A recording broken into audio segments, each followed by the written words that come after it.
ಎಲ್ರಿಗೂ ನಮಸ್ಕಾರ. Welcome to Bagur class YouTube channel. ನಾನು ನಿಂಗಪ್ಪ ಡಿಎನ್. ಲಾಸ್ಟ್ ಕ್ಲಾಸ್ ನಮಗೆ daily mental ability classes in Kannada ಸೀರೀಸ್ನ 4ನೇ ದಿನ ಆಗಿತ್ತು. ಇಂದು 5ನೇ ದಿನ. 5ನೇ ದಿನದ ಮೊದಲ ಪ್ರಶ್ನೆ,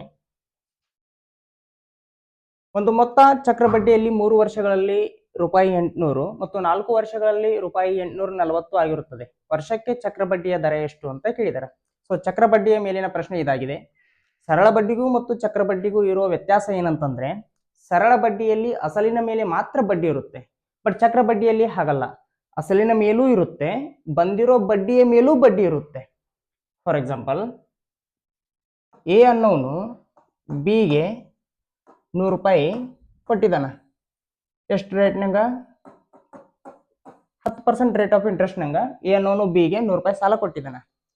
2 ವರ್ಷಕ್ಕೆ ಬಡ್ಡಿ ಯಾವ್ಯಾವ ತರ ಡಿಫ್ರೆನ್ಸ್ ಆಗುತ್ತೆ ಅಂತಂದ್ರೆ, ಮೊದಲನೇ ವರ್ಷ ಸರಳ ಬಡ್ಡಿ ಈ 100 ರೂಪಾಯಿಗ 100ಕ್ಕೆ 10% ಅಂದ್ರೆ 10 ರೂಪಾಯಿ, 110 ರೂಪಾಯಿ ಆಗುತ್ತೆ. ಎರಡನೇ ವರ್ಷ ಇದೇ 10% ನಂಗ ಈ ಅಸಲಿಗೆ ಪ್ರಿನ್ಸಿಪಲ್ ಏನಂತ ಕರಿತೀವಿ ನಾವು, ಇದಕ್ಕೆ 10% ಮತ್ತೆ ಸೇರುತ್ತ. 100ರ 10% ಅಂದ್ರೆ 10 ರೂಪಾಯಿ. ಸೊ ಈ 110ಕ್ಕೆ ಮತ್ತೆ 10 ರೂಪಾಯಿ ಸೇರಿ 120 ರೂಪಾಯಿ ಆಗುತ್ತೆ. ಇದು ಫಸ್ಟ್ ಇಯರ್, ಇದು ಸೆಕೆಂಡ್ ಇಯರ್. ಚಕ್ರ ಬಡ್ಡಿಯಲ್ಲಿ ಹೇಗಾಗುತ್ತೆ ಅಂತಂದ್ರೆ, 100 ರೂಪಾಯಿ ಅಸಲಿದೆ, ಅಸಲಿಗೆ 10% ರೇಟ್ ಆಫ್ ಇಂಟ್ರೆಸ್ಟ್ 10% ನಂಗೆ ಕೊಟ್ಟಿದ್ದಾನ. ಸೊ 100ಕ್ಕೆ 10% ಅಂದ್ರೆ 10 ರೂಪಾಯಿ. ಈ 100ಕ್ಕೆ 10 ರೂಪಾಯಿ ಸೇರಿ 110 ರೂಪಾಯಿ ಆಗುತ್ತೆ ಫಸ್ಟ್ ಇಯರ್ ನಲ್ಲಿ. ಸೆಕೆಂಡ್ ಇಯರ್ ನಲ್ಲಿ ಏನಾಗುತ್ತೆ, ಪ್ರಿನ್ಸಿಪಲ್ ಇವಾಗ 100 ಇದೆ, ಬಡ್ಡಿ 10 ರೂಪಾಯಿ ಸೇರಿದೆ. ಈ 100ರ 10% ಹಿಡಿಬೇಕಾಗುತ್ತೆ ನಾವು. ಈ 10 ರೂಪಾಯಿದ 10% ತಗೊಳ್ಬೇಕಾಗುತ್ತೆ. 100ರ 10% ಅಂದ್ರೆ 10, 10ರ 10% ಅಂದ್ರೆ 1, 10 + 1 11 ರೂಪಾಯಿ ಬಡ್ಡಿ ಬೀಳುತ್ತೆ ಸೆಕೆಂಡ್ ಇಯರ್. ಸೊ ಎಷ್ಟಾಯ್ತು ಇವಾಗ ಟೋಟಲ್ ಅಮೌಂಟ್? 121 ರೂಪಾಯಿ ಆಯ್ತು. 100 ರೂಪಾಯಿನ 10% ನಂಗೆ 2 ವರ್ಷಕ್ಕೆ 120 ರೂಪಾಯಿ ಆಗುತ್ತೆ ಅಮೌಂಟ್.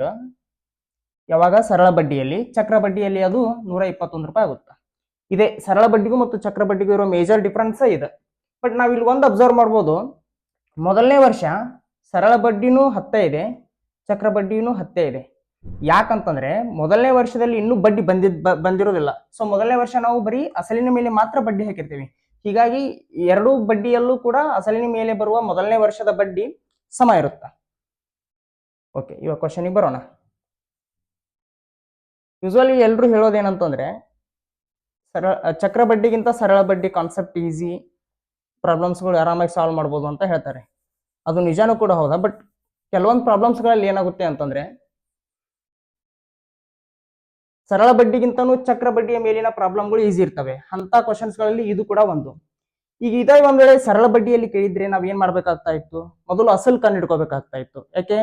ಸರಳ ಬಡ್ಡಿಯ ಬಡ್ಡಿ ಯಾವಾಗ್ಲೂ ಅಸಲಿನ ಮೇಲೆ ಇರುತ್ತೆ, ಪ್ರಿನ್ಸಿಪಲ್ ಮೇಲೆ ಇರುತ್ತೆ. ಸೊ ಮೊದಲು ನಾವು ಪ್ರಿನ್ಸಿಪಲ್ ಕಂಡಿಡ್ಕೋಬೇಕಾಗ್ತಾ ಇತ್ತು. ಬಟ್ ಇವಾಗ ಹಂಗಲ್ಲ. ನಮಗೆ ಗೊತ್ತಿದೆ 3 ವರ್ಷಕ್ಕೆ 800 ರೂಪಾಯಿ ಆಗಿದೆ ಟೋಟಲ್ ಅಮೌಂಟ್.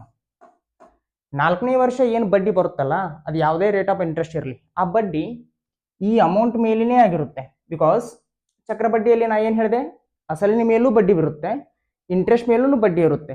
ಸೊ ಈಗ ಅಸಲು ಮತ್ತು ಇಂಟ್ರೆಸ್ಟ್ ಸೇರಿ 800 ರೂಪಾಯಿ ಆಗೈತಿ 3 ವರ್ಷಕ್ಕೆ. ಸೊ 4ನೇ ವರ್ಷದ ಬಡ್ಡಿ ಈ 800 ರೂಪಾಯಿಗೆ ಬಂದಿರುತ್ತೆ. ಈ 800 ರೂಪಾಯಿಗೆ 4ನೇ ವರ್ಷ 840 ಆಗಿದೆ ಅಂದ್ರೆ 40 ರೂಪಾಯಿ ಬಡ್ಡಿ ಬಂದಿದೆ. ಸೊ 800 ರೂಪಾಯಿಗೆ 40 ರೂಪಾಯಿ ಬಡ್ಡಿ ಅಂದ್ರೆ ನಮಗೆ ರೇಟ್ ಆಫ್ ಇಂಟ್ರೆಸ್ಟ್ ಕೇಳಿರೋದ್ರಿಂದ ರೇಟ್ ಆಫ್ ಇಂಟ್ರೆಸ್ಟ್ ಯಾವಾಗಲೂ ಪರ್ಸೆಂಟೇಜ್ ನಲ್ಲಿ ಇರುತ್ತೆ. ಪರ್ಸೆಂಟೇಜ್ ಅಂದ್ರೆ 100ಕ್ಕೆ ಎಷ್ಟು ಅಂತ ಕಂಡುಹಿಡ್ಕೋಬೇಕು. ಸೊ 100ಕ್ಕೆ ಎಷ್ಟು? ಈ 0 cancel, 8 1 8, 8 5 40. So rate of interest 5%. ಒಂದು ವೇಳೆ ಇದು ಸರಳ ಬಡ್ಡಿಯಲ್ಲಿ ಕೇಳಿದ್ರೆ ನಾವು ಮೊದಲು ಅಸಲು ಕಂಡುಹಿಡ್ಕೋಬೇಕಾಗುತ್ತೆ. ಯಾವ ರೀತಿ? 1 ವರ್ಷಕ್ಕೆ 40 ರೂಪಾಯಿ ಬಡ್ಡಿ ಬಂದಿತ್ತು ಅಂತಂದ್ರೆ ಈ 3 ವರ್ಷಕ್ಕೆ 120 ರೂಪಾಯಿ ಬಡ್ಡಿ ಬಂದಿರುತ್ತೆ. ಸೊ ಆ 120ಅನ್ನ ಈ 800ರಲ್ಲಿ ಮೈನಸ್ ಮಾಡಿದ್ರೆ ನಮಗೆ ಅಸಲು ಸಿಗುತ್ತೆ. ಆಮೇಲೆ ಅಸಲಿನ ಮೇಲೆ 40 ಬಡ್ಡಿ ಹಾಕಿ ಅವಾಗ ರೇಟ್ ಆಫ್ ಇಂಟ್ರೆಸ್ಟ್ ಕಂಡುಹಿಡ್ಕೊಳ್ಳೋದು. ಒಂದ್ ವೇಳೆ ಇದು ಸರಳ ಬಡ್ಡಿಯಲ್ಲಿ ಇದ್ದಿದ್ರ, ಬಟ್ ಇವಾಗ ಚಕ್ರ ಬಡ್ಡಿ ಅಂತ ಇರೋದ್ರಿಂದ ನಾವು ಹೀಗೆ ಮಾಡಬೇಕಾಗುತ್ತೆ.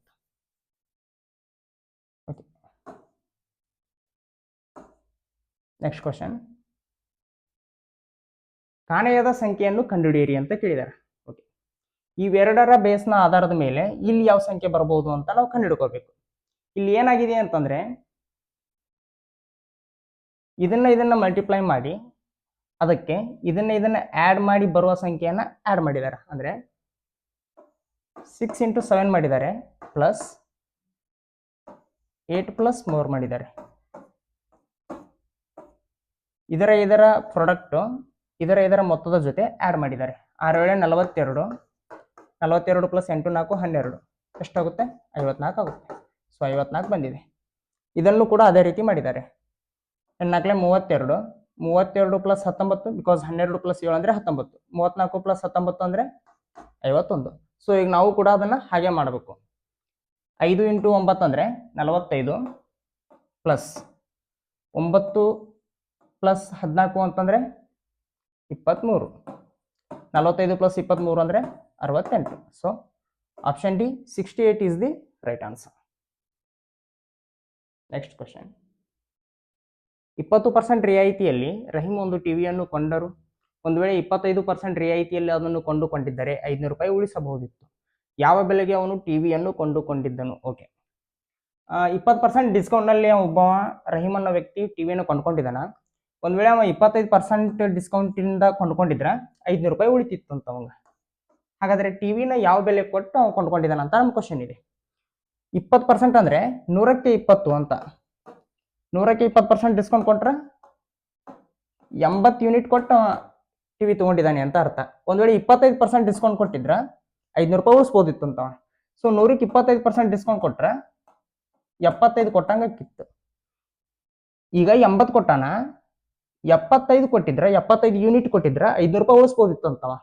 ಸೊ 80ರಲ್ಲಿ 75 ಮೈನಸ್ ಮಾಡಿದ್ರೆ 5 ಯೂನಿಟ್. ಆ 5 ಯೂನಿಟ್ ಅನ್ನೋದೇ 500 ರೂಪಾಯಿ ಅಂತ. ನಾವು ಇದನ್ನು ಪರ್ಸೆಂಟೇಜ್ನಲ್ಲೇ ಹೇಳೋದಾದ್ರೆ 100ಕ್ಕೆ 20% ಡಿಸ್ಕೌಂಟ್ ಕೊಟ್ಟಾಗ 80% ಅವ ಕೊಟ್ಟಂಗಾಗುತ್ತೆ. ಒಂದು ವೇಳೆ 100ಕ್ಕೆ 25% ಡಿಸ್ಕೌಂಟ್ ಕೊಟ್ಟಿದ್ರೆ 75% ಕೊಡಬೇಕಾಗ್ತಿತ್ತು. ಅವಾಗ 5% ನಮಗೂ ಇತ್ತು. ಆ 5% ಅನ್ನೋದೇ 500 ರೂಪಾಯಿ ಅಂತ. ಆ 5% ಅನ್ನೋದೇ 500 ಆದ್ರೆ ಅವ ಟಿವಿಯನ್ನು ಎಷ್ಟಕ್ಕೆ ಕೊಂಡ್ಕೊಂಡಿದ್ದಾನ ಅಂತ ಕೇಳಿದಾರೆ. ಟಿವಿ ನಾವು 80% ಕೊಂಡ್ಕೊಂಡಿದ್ದಾನೆ. ಸೊ 80% ಅಂದ್ರೆ ಎಷ್ಟು ಅಂತ ಕಂಡುಹಿಡ್ಕೋಬೇಕು ನಾವು. Percentage cancel. 5 1 0 0. 80 ಇಂಟು 100 ಅಂದರೆ 8000. ಸೊ ಆ ಟಿವಿಗೆ ಅವನು 8000 ರೂಪಾಯಿ ಕೊಟ್ಟಿದ್ದಾನೆ. ನೆಕ್ಸ್ಟ್, ಒಂದ್ ವೇಳೆ ಅವ್ರೇನಾದ್ರೂ ಟಿವಿಯ ನಿಗದಿತ ಬೆಲೆ ಎಷ್ಟು ಅಂತ, ಮಾರ್ಕೆಟ್ ಪ್ರೈಸ್ ಎಷ್ಟು ಅಂತ ಕೇಳಿದ್ರೆ ಈ 80ರ ಜಾಗದಲ್ಲಿ ನಾವು 100 ಬರ್ಕೋಬೇಕಾಗಿತ್ತು. ಬಿಕಾಸ್ ನಿಗದಿತ ಬೆಲೆ ಯಾವಾಗಲೂ 100% ಇರುತ್ತೆ. Next question.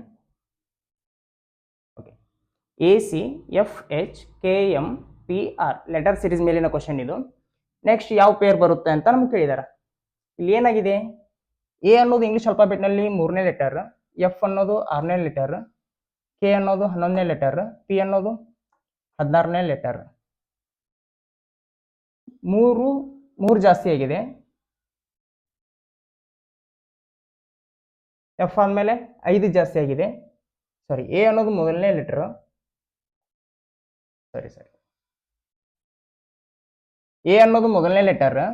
ಈ 1ಗೆ 5 ಸೇರಿ 6 ಆಗಿದೆ, 6ಗೆ 5 ಸೇರಿ 11 ಆಗಿದೆ, 11ಗೆ 6 ಸೇರಿ 16 ಆಗಿದೆ. ಸೊ 16ಗೆ ಇವಾಗ ನಾವು 6ನ ಆ್ಯಡ್ ಮಾಡಬೇಕು. 16ಗೆ 6 ಆ್ಯಡ್ ಮಾಡಿದರೆ 21 ಆಗುತ್ತೆ. ಸೊ ಇಂಗ್ಲಿಷ್ ಅಲ್ಫಾಬೆಟ್ನ 21ನೇ ಲೆಟರ್ ಯಾವುದು? ಯು. ನೆಕ್ಸ್ಟ್, ಸಿ ಅನ್ನೋದು 3ನೇ ಲೆಟರ್, ಎಚ್ ಅನ್ನೋದು 8ನೇ ಲೆಟರ್, ಎಂ ಅನ್ನೋದು 13ನೇ ಲೆಟರ್, ಆರ್ ಅನ್ನೋದು 18ನೇ ಲೆಟರ್. ಇಲ್ಲಿ ಏನಾಗಿದೆ, 3ಕ್ಕೆ 5 ಆ್ಯಡ್ ಆಗಿ 8 ಆಗಿದೆ, 8ಕ್ಕೆ 5 ಆ್ಯಡ್ ಆಗಿ 13 ಆಗಿದೆ, 13ಕ್ಕೆ 5 ಆ್ಯಡ್ ಆಗಿ 18 ಆಗಿದೆ. ಸೊ ಈಗ 18ಕ್ಕೆ 5 ಆ್ಯಡ್ ಆದರೆ 23 ಆಗುತ್ತೆ. ಇಂಗ್ಲಿಷ್ ಅಲ್ಫಾಬೆಟ್ನಲ್ಲಿ 23ನೇ ಲೆಟರ್ ಡಬ್ಲ್ಯೂ. ಸೊ ನಮ್ಮ ಕರೆಕ್ಟ್ ಆನ್ಸರ್ UW. ಇದೇ ಪೇರು ರೈಟ್ ಆನ್ಸರ್.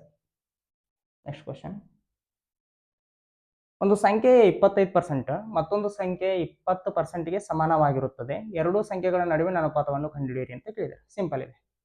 ಎರಡು ಸಂಖ್ಯೆ ಅದಾವು, ಎ ಮತ್ತು ಬಿ. ಎ ಸಂಖ್ಯೆ 25% of A is equals to 20% of B ಅಂತ.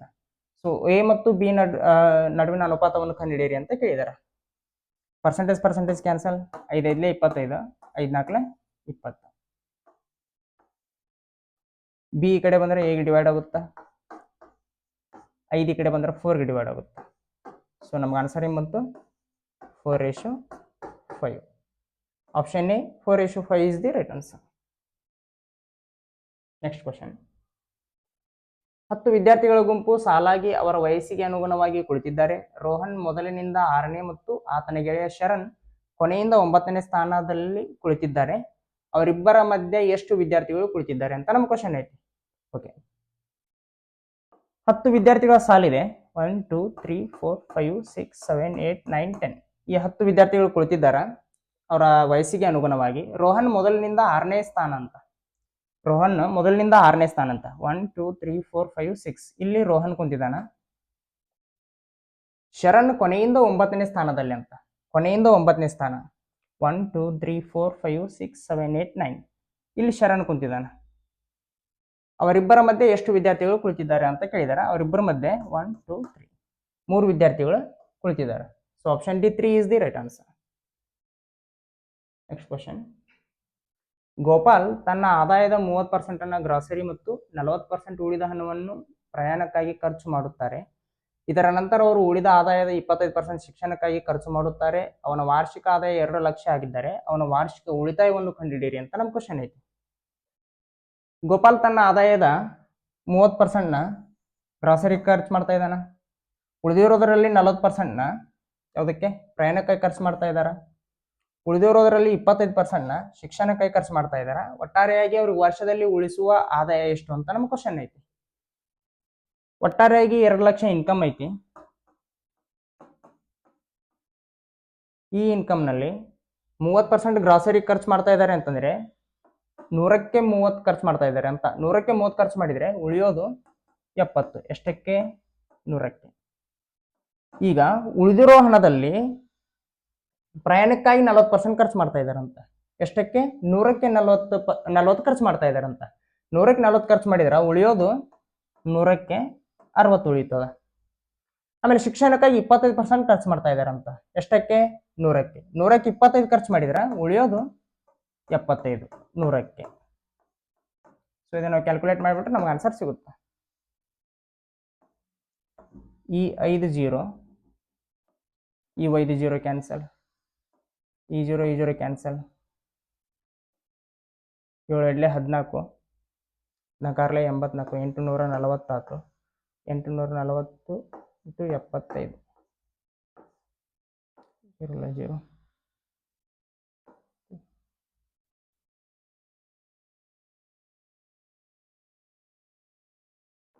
63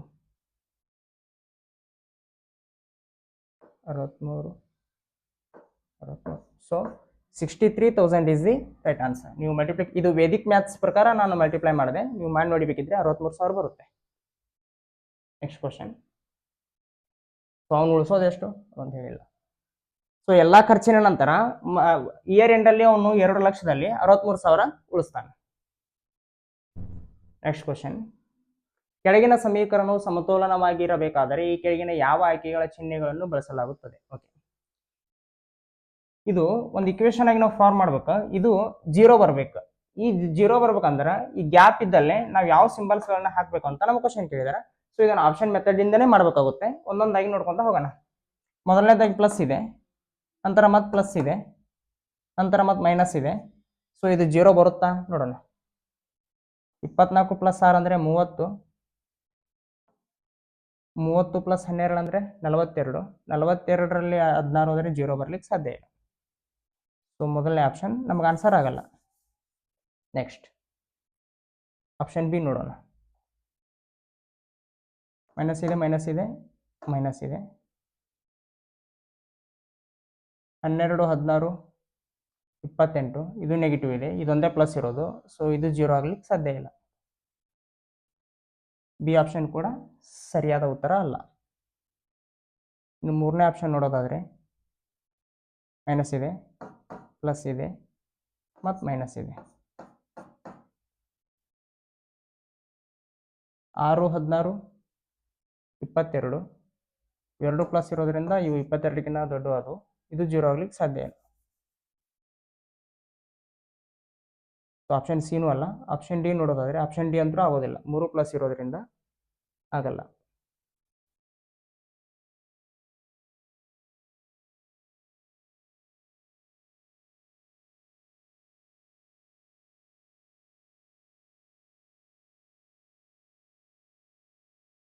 ಸೊ ನಮ್ಗೆ 4 ಆಪ್ಷನ್ಸ್ಗಳು ರಾಂಗ್ ಅದಾವ.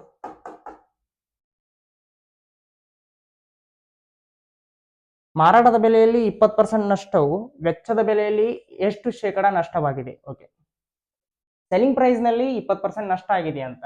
ಸೊ ಅದು ಕಾಸ್ಟ್ ಪ್ರೈಸ್ ನಲ್ಲಿ ಎಷ್ಟು ಪರ್ಸೆಂಟ್ ನಷ್ಟ ಆದಂಗ ಅಂತ ನಮ್ ಕ್ವಶನ್ ಕೇಳಿದಾರೆ.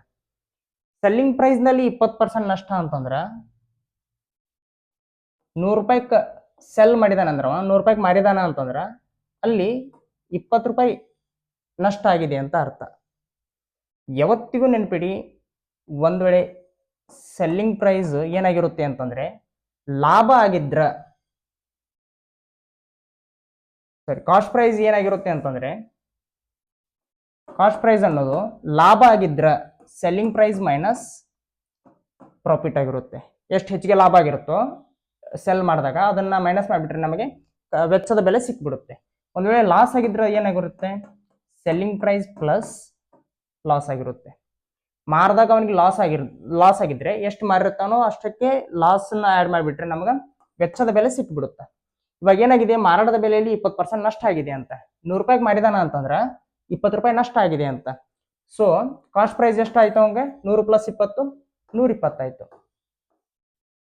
120ಕ್ಕೆ 20 ಲಾಸ್ ಆಗ್ತಾ ಇದ್ರೆ ನಮಗೆ ಪರ್ಸೆಂಟೇಜ್ ನಲ್ಲಿ ಕೇಳಿರೋದ್ರಿಂದ 100ಕ್ಕೆ ಎಷ್ಟು ಅಂತ ನಾವು ಕಂಡುಹಿಡ್ಕೋಬೇಕು. 21 20 26 120 100/6 ಅಂದ್ರೆ 16.66%. ಮತ್ತೊಮ್ಮೆ ಹೇಳ್ತಾ ಇದ್ದೀನಿ, ಬೇರೆ ಮೆಥಡ್ ಇಲ್ಲಿ ಹೇಳ್ತೀನಿ ನೋಡಿ. 20% ಅಂತ ಇರೋದನ್ನ ನಾನು 20/100 ಅಂತ ಕೂಡ ಬರ್ಕೊಳ್ಬಹುದು. 20/100 ಅನ್ನ ನಾನು 1/5 ಅಂತ ಕೂಡ ಬರ್ಕೋಬಹುದು. ಯಾಕಂದ್ರೆ 21 20 25 100. ಸೊ 1/5 ಅಂತ ಕೂಡ ಬರ್ಕೊಳ್ಬಹುದು. 5ಕ್ಕೆ ಮಾರಿದಾಗ 1 ಲಾಸ್ ಆಗ್ತಾ ಇದೆ ಅಂತ ಒಂದು. ಸೊ ಲಾಸ್ ಆಗ್ಬಾರ್ದು ಅಂದ್ರೆ ಈ 5ಕ್ಕೆ ಇನ್ನೊಂದು ಸೇರಿಸ್ಬಿಟ್ರೆ 6 ಆಗುತ್ತೆ. 6ಕ್ಕೆ ಮಾರಿದ್ರೆ ಅವ್ನು ಲಾಸ್ ಆಗಲ್ಲ. 5ಕ್ಕೆ ಮಾರಿದಾಗ 1 ಲಾಸ್ ಆಗ್ತಾ ಇದೆ ಅಂತಂದ್ರೆ ಲಾಸ್ ಆಗಿದ್ದೆಷ್ಟು? 1. ಒಂದು ಕಾಸ್ಟ್ ಪ್ರೈಸ್ ಎಷ್ಟಿದೆ? 6 ಇದೆ. ಸೊ 6ಕ್ಕೆ 1 ಲಾಸ್ ಅಂತಂದ್ರೆ 100ಕ್ಕೆ ಎಷ್ಟು? 100/6 ಅಂದ್ರೆ 16.66. ನೀವು ಹೇಗಾದ್ರೂ ಮಾಡಿ ಆನ್ಸರ್ ಸೇಮ್ ಬರುತ್ತೆ. Option C is the right answer. Next question, English ವರ್ಣಮಾಲೆಯ 2ನೇ ಅರ್ಧವನ್ನು ಹಿಮ್ಮುಖ ಕ್ರಮದಲ್ಲಿ ಬರೆಯಲಾಗಿದ್ದರೆ ನಂತರ ಬಲದಿಂದ 15ನೇ ಅಕ್ಷರವನ್ನು ಕಂಡುಹಿಡಿಯಿರಿ ಅಂತ ನಮ್ಮ ಕ್ವಶನ್ ಐತಿ. ಓಕೆ, 2ನೇ ಅರ್ಧ ಅಂತಂದ್ರೆ ಒಟ್ಟು 26 ಲೆಟರ್ಸ್ ಅದಾವ ಇಂಗ್ಲಿಷ್ ಅಲ್ಫಾಬೆಟ್ಸ್ ನಲ್ಲಿ. ನಾವು ಅದನ್ನ 2 ಭಾಗ ಮಾಡ್ಕೊಂಡ್ರೆ ಮೊದಲು 13 ನಂತರ 13 ಬರ್ತಾವ. ಈ ಮೊದಲ ಏನು 13 ಲೆಟರ್ಸ್ ಬರ್ತಾವಲ್ಲ ಅವು ಮೊದಲ ಅರ್ಧ ಅಂತ ಕರಿತೀವಿ. ಸೆಕೆಂಡ್ ಏನು 13 ಲೆಟರ್ಸ್ ಬರ್ತಾವಲ್ಲ ಇವು ಕೊನೆಯ ಅರ್ಧ ಅಂತ ಕರಿತೀವಿ. ಇವಾಗ ಮೊದಲ ಅರ್ಧದ ಮೊದಲನೇ ಅಕ್ಷರ ಎ ಇರುತ್ತೆ, 13ನೇ ಅಕ್ಷರ ಯಾವುದು? ಎಂ ಇರುತ್ತೆ. ಸೊ ಮೊದಲ ಅರ್ಧದ ಕೊನೆಯ ಅಕ್ಷರ ಎಂ ಇರುತ್ತೆ. ಕೊನೆಯ ಅರ್ಧದ ಅಂದ್ರೆ 2ನೇ ಅರ್ಧದ ಮೊದಲ ಅಕ್ಷರ ಎನ್ ಇರುತ್ತೆ, ಕೊನೆಯ ಅಕ್ಷರ ಜಡ್ ಇರುತ್ತೆ. ಎಷ್ಟು ನೆನ್ಪಿಡಿ. ಇವಾಗ ಏನ್ ಕೇಳಿದಾರ, 2ನೇ ಅರ್ಧವನ್ನ ಹಿಮ್ಮುಖ ಕ್ರಮದಲ್ಲಿ ಬರೆದಾಗ ನಂತರ ಬಲದಿಂದ 15ನೇ ಅಕ್ಷರ ಯಾವುದು ಅಂತ ಕಂಡುಹಿಡಿಯಿರಿ ಅಂದ್ರ. ಸೊ ಎ ಇಂದ ಎಂ ವರೆಗೂ ನಾವು ಕರೆಕ್ಟ್ ಆಗಿ ಬರಿಬೇಕಂತ. ಆಮೇಲೆ ಏನ್ ಬರ್ತಾವಲ್ಲ ಎನ್ ಇಂದ ಅದನ್ನ ಉಲ್ಟಾ ಬರಿಬೇಕಂತ. ಅಂದ್ರೆ ಮೊದಲು ಜಡ್ ಬರಿಬೇಕು, ಆಮೇಲೆ ವೈ ಬರಿಬೇಕು, ಆಮೇಲೆ ಎಕ್ಸ್ ಬರಿಬೇಕು. ಈ ರೀತಿ ಬರಿತಾ ನೆಕ್ಸ್ಟ್ ನಮ್ಗೆ ಎನ್ ಬಂದಿರ್ಬೇಕು. ಇಲ್ಲಿ ಎ ಇಂದ ಎಂ ವರೆಗೂ ಕರೆಕ್ಟ್ ಆಗಿ ಬರೆಯೋದು, ಬಟ್ ಈ 2ನೇ ಅರ್ಧ ಏನಿದೆಯಲ್ಲ ಅದನ್ನ ಉಲ್ಟಾ ಬರೆಯೋದಂತ. ಈಗ ಬಲದಿಂದ 15ನೇ ಅಕ್ಷರ ಯಾವ್ದಾಗುತ್ತೆ ಅಂತ ನಮ್ ಕ್ವಶನ್ ಕೇಳಿದಾರೆ. ಇಲ್ಲಿಂದ ಇಲ್ಲಿಗೆ 13 ಅಕ್ಷರ ಅದಾವು. 14ನೇ ಅಕ್ಷರ ಎಂ ಆಗಿರುತ್ತೆ. ಎಂ ಹಿಂದ್ಗಡೆ ಬರೋದು ಯಾವುದು? ಎಲ್ ಬರುತ್ತೆ. ಎಲ್ ಆದ್ಮೇಲೆ ತಾನೆ ಎಂ ಬರೋದು. ಸೊ ಎಲ್ ಬರುತ್ತೆ. ಸೊ 15ನೇ ಅಕ್ಷರ ಇಲ್ಲಿವರೆಗೂ 13 ಆಗಿದಾವು. 14 ಎಂ, 15 ಎಲ್. 15ನೇ ಅಕ್ಷರ option C L is the right answer. Next question, 7.2 kg ಶೇಕಡ ಎಷ್ಟು? 18 ಗ್ರಾಮ್. ಓಕೆ, 7.2 kg 18 ಗ್ರಾಮ್ ಅನ್ನೋದು ಎಷ್ಟು ಪರ್ಸೆಂಟ್ ಅಂತ ಕೇಳಿದಾರೆ. ಮೊದಲನೇದಾಗಿ ನಾವು 18 ಗ್ರಾಮ್ ಅನ್ನಾದ್ರೂ ಕೆಜಿಯಲ್ಲಿ ಕನ್ವರ್ಟ್ ಮಾಡ್ಕೋಬೇಕು, ಅಥವಾ 7.2 kg ಅನ್ನಾದ್ರೂ ನಾವು ಗ್ರಾಮ್ ಅಲ್ಲಿ ಕನ್ವರ್ಟ್ ಮಾಡ್ಕೋಬೇಕು. ನಾ 7.2 kg ಅನ್ನೋದೇ ಗ್ರಾಮ್ ಅಲ್ಲಿ ಕನ್ವರ್ಟ್ ಮಾಡ್ತೀನಿ, ಈಸಿ ಆಗುತ್ತೆ. ಸೊ 1 kg 1000 ಗ್ರಾಮ್ ಅಂತಂದ್ರೆ 7.2 kg 7200 ಗ್ರಾಮ್ ಆಗುತ್ತೆ. ಈ 7200 ಗ್ರಾಮ್ಗೆ 18 ಗ್ರಾಮ್ ಆದ್ರೆ 100ಕ್ಕೆ ಎಷ್ಟು? ಯಾಕೆ ನಾವು 100 ಕಂಡುಹಿಡ್ಕೋಬೇಕು? ಶೇಕಡದಲ್ಲಿ ಕೇಳಿರೋದ್ರಿಂದ. ಇವೆರಡು ಜೀರೋ ಕ್ಯಾನ್ಸಲ್. 18 ಒಂದ್ಲೆ 18, 14 72, 1/4 ಅಂದ್ರೆ 0.25. So option C 0.25% is the right answer. Next question. ಹುಡುಗಿ ಉತ್ತರಕ್ಕೆ ಮುಖ ಮಾಡಿದ್ದಾಳೆ. ಅವಳು ಅಪ್ರದಕ್ಷಿಣಾಕಾರವಾಗಿ 120 ಡಿಗ್ರಿ ತಿರುಗುತ್ತಾಳೆ ಮತ್ತು ನಂತರ ಪ್ರದಕ್ಷಿಣಾಕಾರವಾಗಿ 225 ಡಿಗ್ರಿ ತಿರುಗುತ್ತಾಳೆ. ಅವಳು ಈಗ ಯಾವ ದಿಕ್ಕನ್ನು ಎದುರಿಸುತ್ತಿದ್ದಾಳೆ? ಒಂದು ಸರ್ಕಲ್ ಹಾಕೊಳ್ತಾ ಇದ್ದೀನಿ. ನಮಗೆ 8 ದಿಕ್ಕುಗಳು ಗೊತ್ತಿರಬೇಕು. ಇದು ಉತ್ತರ, ಇದು ಈಶಾನ್ಯ, ಇದು ಪೂರ್ವ, ಇದು ಆಗ್ನೇಯ, ಇದು ದಕ್ಷಿಣ, ನೈಋತ್ಯ, ಪಶ್ಚಿಮ, ವಾಯುವ್ಯ. ಹುಡುಗಿ ಇವಾಗ ಉತ್ತರಕ್ಕೆ ಮುಖ ಮಾಡಿ ನಿಂತಿದ್ದಾಳಂತ. ಈ ಕಡೆ ಮುಖ ಮಾಡಿದ.